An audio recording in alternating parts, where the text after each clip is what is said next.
Espiritu ay persona. Of course, pag tanggap mo na yan, naniniwala ka na dyan, wala na yung dating pananampalataya o paniniwala natin that the Holy Spirit is just a power and force. Now, ang topic natin ay the power of the Holy Spirit, pero hindi natin sinasabi that the Holy Spirit is only a power or force. Ang sabi natin, He is the person and He has the power. The power of the Holy Spirit. Now, Acts chapter 1, verse 8 muna tayo. Ang sabi ng Biblia sa Acts chapter 1, verse 8, bago si Jesus actually nag-ascend to heaven, mayroon siya mga sinasabi sa kanyang mga disciples, at ito ang sabi niya. Sabayan yung basahin kung pwede. Read it now, go. But you will receive power when the Holy Spirit comes on you, and you will be my witnesses in Jerusalem, and in all Judea, and Samaria, and to the ends of the earth. So, ang sabi ng Biblia dito sa atin, you will receive power. Of course, hindi niya sinasabi the Holy Spirit is only a power, but then sinabi niya, you will receive power when the Holy Spirit will be upon you.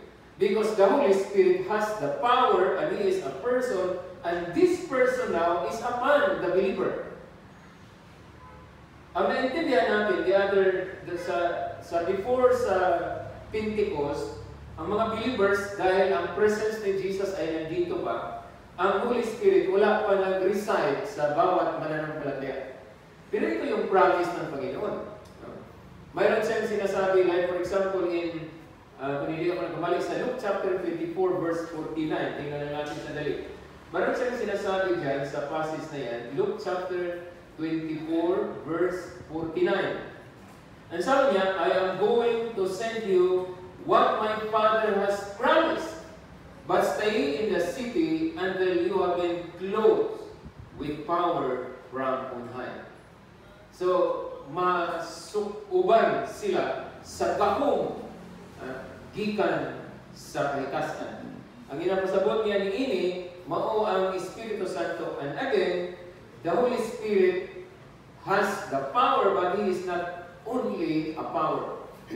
Nga nasukluban man sila sa gahong tungod kay kung saan ang Espiritu Santo sa matag usa nga mga magtutuunan. Mo hinungdan nga gihulat kini og ang mandatos ni Jesus sa ila, ayaw usa kamong lakaw, stay usa kamo. Hangtod dili pa mo kung saan ang gisaad sa akong amahan nga gahom gikan sa kahitasan o gikan sa langit. Okay. Sige po. Now, tingnan natin ang the power of the Holy Spirit in relation to creation. Para lang maipakita, hindi ko masyado itong i-explain sa bawat isa kasi ang bigyan natin ng pansin or diin, mamaya-maya lang siguro ay yung the power of the Holy Spirit in the believer's life. The power of the Holy Spirit in the believer's life. Pero this time, daanan natin ito kasi napaka-importante lang para maintindihan natin that the Holy Spirit has the power to create. The power of the Holy Spirit in relation to creation, Genesis chapter 1, verse 2. Noon pa mismo sa beginning ng creation ay nandoon na ang presence of the Holy Spirit at pinapahiwatig niya sa bawat isa sa atin that God has created or ito'y nilikha niya ang sanlibutan sa pamagitan na niya kanyang salita, ngunit ito ay dahil sa kanyang kapangyarihan sa kanyang Espiritu. Now, sabi niya sa Genesis 1:21, Genesis chapter 1, verse 2. Tignan na po natin sandali. Hindi natin ito masyadong mag-duel dito, pero napaka-importante. Now the earth was formless and empty. Darkness was over the surface of the deep, and the Spirit of God was hovering over the waters. Pinapakita sa passage na ang Holy Spirit ay present na siya sa creation. The three persons were present during sa creation. The Father, the Son, and the Holy Spirit. When in fact, ito pa, tinignan na natin, dinagdagan natin ang passage sa Psalms chapter 104 verse 30. Sabi niya dito, when you send your Spirit, alam natin the other Sunday na ang Holy Spirit ay tinatawag siyang the Spirit of the Father and the Spirit of Christ.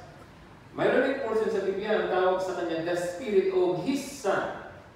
Upang ipakita na kayo or patunayan na kayo ay mga anak ng Diyos, pinadala ng Diyos ang Espiritu ng kanyang anak sa ating mga puso. Ang Espiritu na magtawag sa Diyos na Abba, Father. So dito, ang tawag sa Spirit dito ay, when you send your Spirit, sabi ng Psalms 104 verse 30, they are created. So kita ninyo ang kapangyarihan ng Espiritu ng Diyos or ng Holy Spirit. They are created and you renew the face of the earth. Psalms chapter 33 verse 6. By the word of the Lord were the heavens made. Salita lang na created ang sa kalangitan.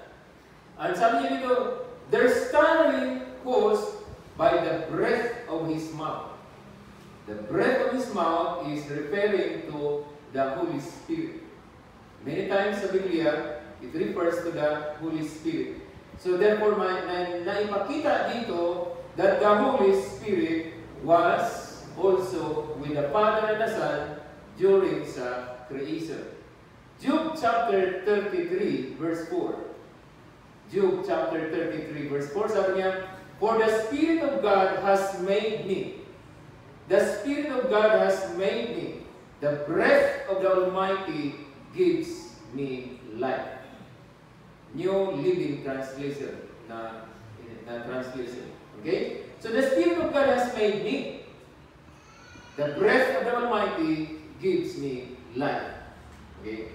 Diba? Sa creation, He does make man in our image, and then doon sa actual na creation, sa ito, and God breathed into His nostrils the breath of life. Pero ang image of God was what? Na-merge siya or na-destroy siya sa tao noong si Adam ay nagkasala, ang buong sanlibutan ay nahulog sa kasalanan. Namana ang fallen nature ng tao. And the image of God ay na-destroy sa katauhan. Naibalik lang ang image of God through Jesus in redemption. Ulitin po natin, ang image of God was restored through Jesus in redemption. Kung wala ma-redeem ang tao, patay pa siya hangtod karon sa Espiritu. Kung dili pa siya nabalik ang image of God sa iyang kinabuhi. Now, dito natin pag-usapan sa pangalawa, the power of the Holy Spirit in relation to the Scriptures. Kanina sa creation yun, dito sa Scriptures. Sabi ng 2 Peter chapter 1, 20 to 21.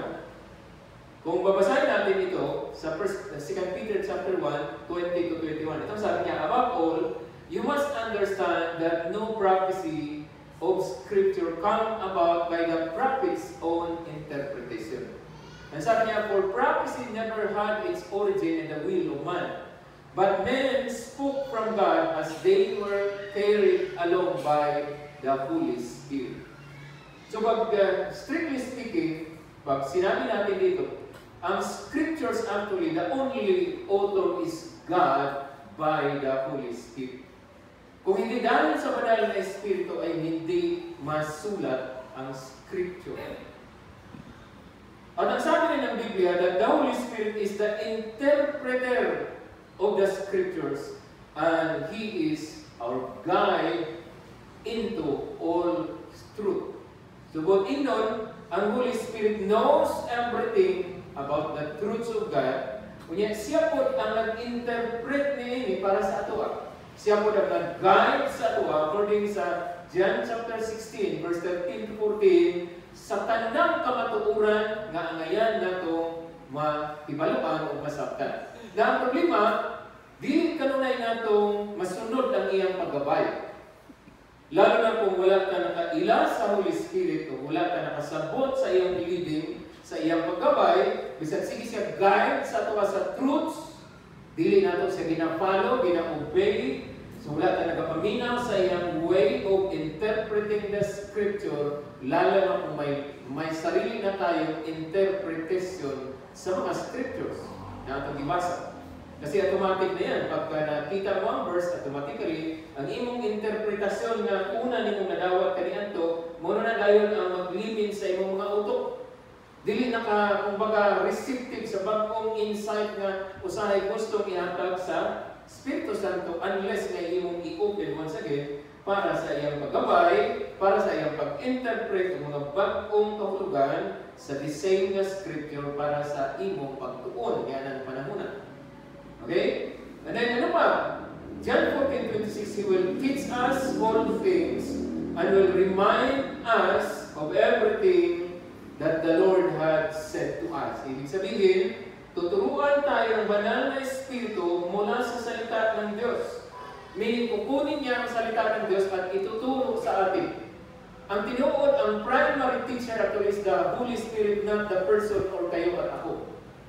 Kung mayroon kang giftings of the Holy Spirit nga ikaw sa ka-teacher o sa ka-preacher, kana imong buhaton nga mag-preach ka o mag-teach ka according sa gabay sa Holy Spirit sa imo, pero ang makapasabot o makapaintindi o makakonvince o maka-enlighten sa mind sa imong ituduan, siya o din ikaw. So therefore, kahit anong pilit mo pa, kahit anong pwersa mo pa, at anong gagawin mo pa, hindi mo makonvince ang taong tinuturuan mo. Ang gagawin mo lang ay encourage mo siya na magkinig at i-desire niya na maintindihan ang salita ng Diyos at mag-pray siya sa Diyos na paintindihin siya upang yung mga salita ang tinuturo ko sa Kanya ay Kanyang maintindihan. Maging malinaw ito sa iyong isipan. Matatanggap niya ang kahulugan sa mga sinasabi mo. Limited tayo minsan na nagtuturo, pero may mga insights na dinadam ang banal na Espiritu sa mga tao na nakikinig sa atin. Okay? Sana po clear sa atin yan. Para din na mag-struggle usahay kay lalo na sa mga preachers at sa mga teachers, sabi nila, ang success sa ilang preaching o sa ilang teaching, katong ang mga tao, kinahanglan yun na ma-change sa ilang life, na murag ang dating, glory to me after that. Pero unless na nag-study ka ng maigi, nakapag-pray ka bago ka nag-study, and then ang iyong pag-deliver, ang iyong pagtudlo, iyong giampo sa Ginoo, successful ka. Bisan pag nawaton nila o dili, total ka ng pulong sa Diyos, nga ilang nadungog gamiton sa Diyos sa ilang kinabuhi. Ipahinumdum na sa ilang isang wala ka na. Gamiton sa Ginoo sa paggabay sa ilang kinabuhi sa wala ka na. At least nadunggan nila o nasabtan nila. Kung di sila mo dawat niya na during sa judgment time, kana mga kamatuuran gamiton sa Diyos para pag-judge sa matag usa. So sa atin ngayon na nakikinig, gusto mong i-emphasize ito sa inyo. Hindi tayo nagpaka-Kristiyano lang. Totoo itong relasyon natin sa Diyos. At totoo may banal na Espiritu Santo. Alam niya kung sino ang interesado sa salita ng Diyos at alam niya kung sino ang hindi. Alam niya kung sino yung may desire sa puso. At tinutulungan niyo pa itong mas maintindihan kung mayroon tayo niya. Kung wala naman, kung honest ka, ay sasabihin mo na sa Kanya. Sabihin mo na, Lord, patawad. Pero hindi ko naintindihan ang sarili ko.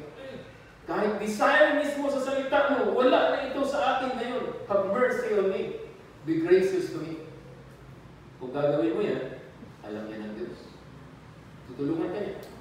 Kaysa magpunwari ka, na malakas ka, kaya magpunwari ka, na okay ka, pero ang totoo niyan, hindi mo na maintindihan, at kung maintindihan mo man, hindi ka tanggap-tanggap salita niya sa puso mo, sa buhay mo.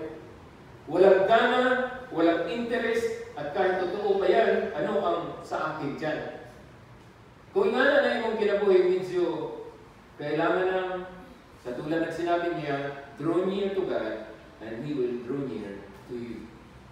Siguro may mga nangyayari sa ating buhay kung bakit medyo nawala ang lasa ng salita ng Diyos. Maaaring busog tayo sa mga junk foods ng sanlibutan. Dahil kasi minsan kahit sa literal na junk foods ay matigas pa rin ang ulo natin. Sa mga spiritual na junks, may katigasan din. Alam natin na dapat hindi ito papasukin sa ating spiritual na bahagi ng pagkatao, pero pinapasok pa rin natin. So yung mga spiritual foods natin ay hindi na natin minsan kinakailangan kasi dama na natin na busog na tayo. Okay? And then the third one is the power of the Holy Spirit in relation to the unbelievers. O ito, habang tayo ngayon ay magkaroon ng desire na sabihin natin ang gospel or ang mabuting balita ng kaligtasan sa mga hindi pa nananampalataya, I mean, sabi ng iba, pwede namang hindi sila tawagin na unbelievers. Pwede nilang tawagin silang pre-believers. Kasi ang sabi nila, pero pwede na natin tanggapin, depende niya sa inyo. Kasi ang mga unbelievers ay pagkatapos mo silang pagsabihan ng katotohanan, pinahayag mo na sa kanila mabuting balita ng kaligtasan, hindi at ayaw talaga maniwala. Sila ang mga unbelievers. Pero yung mga tao na mag-believe sana, hindi lang nabigyan ng opportunity kasi walang nagsalita, walang nagpahayag, walang nag-preach, walang nag-proclaim, walang nag-testify, walang nag-declare ng mabuting balita ng kaligtasan. Pero pagkatapos namin nagsalita, naintindihan nila, nag-believe sila. So tawag ng marami, sabi nila, pre-believers. The power of the Holy Spirit to the unbelievers or to the pre-believers. 1. Habang may nagsasalita sa John chapter 16, verse 8 to 11, wala na time na isa-isa natin i-explain, pero ganito na lang.